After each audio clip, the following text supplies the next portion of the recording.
मध्य प्रदेश में विजय शाह वाले बयान का मामला ठंडा हुआ ही नहीं कि बीजेपी के एक और नेता का विवादित बयान सामने आ गया है। दुख की बात है कि इस बार भी टारगेट किया गया है सेना को ही। इस बार बयान दिया है मध्य प्रदेश के उप मुख्यमंत्री जगदीश देवड़ा ने। एक कार्यक्रम के दौरान जगदीश देवड़ा ने भारतीय सेना को प्रधानमंत्री नरेंद्र मोदी के चरणों में नतमस्तक होने की बात कही है। बेशक इस बयान ने राजनीतिक खेमे में हलचल तेज कर दी है। पप्पू यादव ने उनको खरी खोटी सुनाई है। उन्होंने कहा कि ऐसे नेताओं को बीच चौराहे पर जूते की माला पहनाकर मुंह काला करके गधे पर घुमाने की जरूरत है। मगर सबसे हैरानी की बात है कि बीजेपी की ओर से कोई एक्शन नहीं लिया गया है, बल्कि बीजेपी का पूरा महकमा विजय शाह के समर्थन में आ गया है। एक एक करके बीजेपी के नेता जिस तरह सेना का अपमान कर रहे हैं, उससे क्या पता चलता है? क्या बीजेपी के लिए सेना का महत्व खत्म हो गया है? ऐसा क्या आफत आ गई कि कोई एक्शन लेने के बजाय बीजेपी का पूरा महकमा इसके समर्थन में आ गया है? क्या इस तरह के बयान किसी संवैधानिक ओहदे पर बैठे व्यक्ति के लिए शोभनीय है? तमाम सवालों पर बात करेंगे, मगर उस पर आने से पहले आप हमारे चैनल द हिंदी टॉप को सब्सक्राइब कर लें, साथ ही बेल आइकन दबाना ना भूलें ताकि आप तक पहुंचे हर खबर सबसे पहले। मुद्दे पर लौटते हैं। देखिए, ये पूरा मामला है जबलपुर का, जहां सिविल डिफेंस वॉलेंटियर्स के परीक्षण कार्यक्रम का आयोजन किया गया था। इस कार्यक्रम में मध्य प्रदेश के डिप्टी सीएम जगदीश देवड़ा भी पहुंचे थे बतौर मुख्य अतिथि। चीफ गेस्ट के तौर पर भाषण देने के दौरान उन्होंने कहा कि पूरा देश, देश की सेना और जवान प्रधानमंत्री नरेंद्र मोदी के चरणों में नतमस्तक है। जरा सोचिए, ये शब्द न केवल सेना के गौरव को ठेस पहुंचाने वाला था, बल्कि भारतीय लोकतंत्र की मर्यादा और संवैधानिक संस्थानों के बीच संतुलन को भी चोट पहुंचाने वाला था। सेना देश की सुरक्षा करती है और सेना की भावनाओं की सुरक्षा सर्वोपरि है। लेकिन उच्च पदों पर बैठे कुछ जनप्रतिनिधि ये बात नहीं समझ पाते। वो ये नहीं समझ पाते कि सेना भी लोकतंत्र की रीढ़ की हड्डी है। वो हमारे देश का गौरव है, उसका सम्मान करना हमारा कर्तव्य है।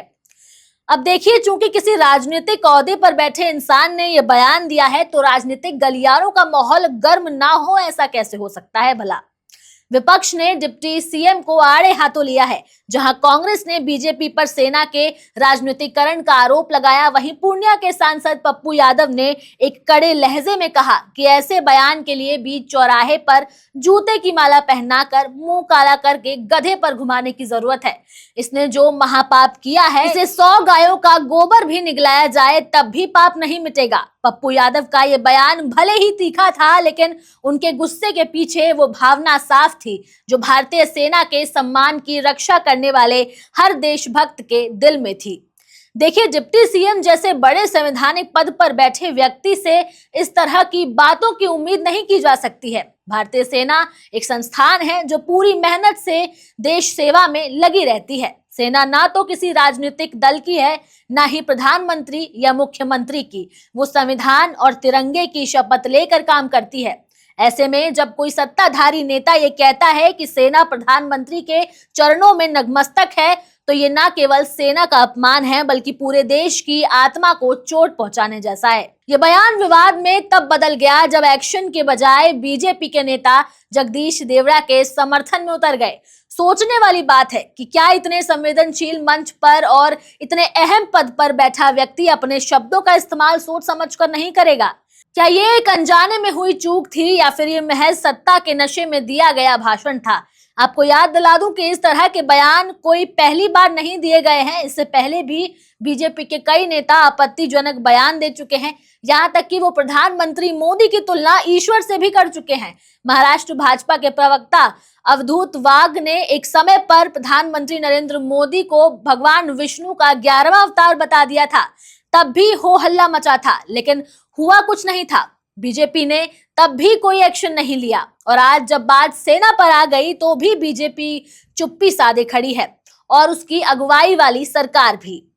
क्या ये सेना के लिए मानहानि नहीं है? ये देशद्रोह से कम है क्या? वैसे तो बीजेपी विपक्ष को हमेशा घेरती है, मगर विपक्ष से ऐसा कुछ हुआ होता या विपक्षी दल के किसी नेता ने ऐसा बयान दिया होता तो बीजेपी जरूर उसे घेरती, इस्तीफे की मांग तो करती ही, साथ ही सरकार कोई एक्शन भी ले लेती। लेकिन अब जब बात अपनी ही पार्टी पर आई है तो वो बचाव में उतर आई है, और इसलिए बीजेपी की तरफ से कोई भी एक्शन नहीं लिया गया है।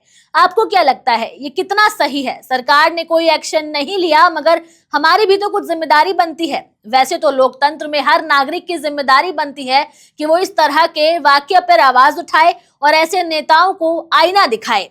आप इस बारे में क्या सोचते हैं? अपने विचार हमें कमेंट करके जरूर बताइए। आपके जवाब का हमें इंतजार रहेगा। मैं आपके साथ तनु चतुर्वेदी और कैमरे के उस पार मेरा साथ दिया मेरे साथी शिव कुमार ने। तो ऐसे ही और तमाम खबरों के लिए सब्सक्राइब करें हमारे चैनल द हिंदी टॉप को। साथ ही हमें एक्स यानी ट्विटर, फेसबुक और इंस्टाग्राम पर भी फॉलो करें।